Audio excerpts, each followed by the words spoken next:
Ngiloko siyalungisa mani ngasikhathi kabi futhi noma ningincume nangabe ngiyancumeka mani ayiqiniso right wena mfethu ngifike lapha yana yazi kwenzakaleni lento futhi manje angisho sebayazi ukuthi lokhu kunangu lona nje uma ngifika ngibatshela isitori futhi makuqala ngithi mangivela indaba yami nje kube kuthiwe hayi kufanele sikhulumisane silungise le ndaba angibiza u-station commander ngim-explainele ukuthi hayi this is what is happening and station commander nowahluphi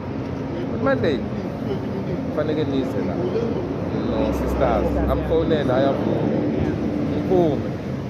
sengiyemthetshana ungakafiki nasesontweni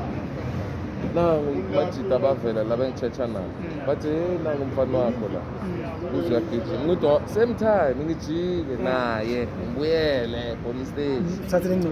yebo ngifike naye ngithi station commander nangu lo mfo ngikhuluma ngaye nguye nangu sobuye sengithamuka naye soyakhala nje manje sister manje kunjalo kunenkinga mara station commander mfasa on that day it was a woman yes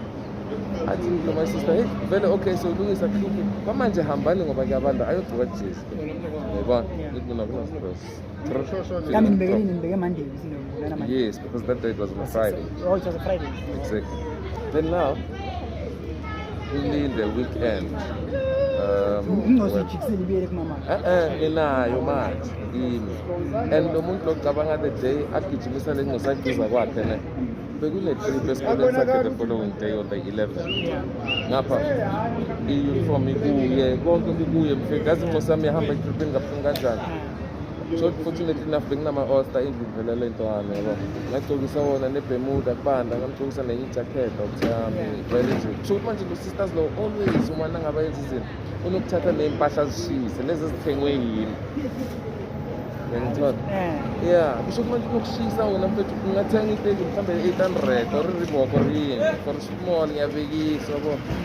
yena njengoba naku mafika athatha ismall ngalena kalezi mpahla lezi afike ngale kwakhe ashisa angazi ukuthi ubhilda yiphi ibhomu lapho wena mfethu angithola so uMonday makafika kwenzekaleni naye bambize police station Monday ngiye police stars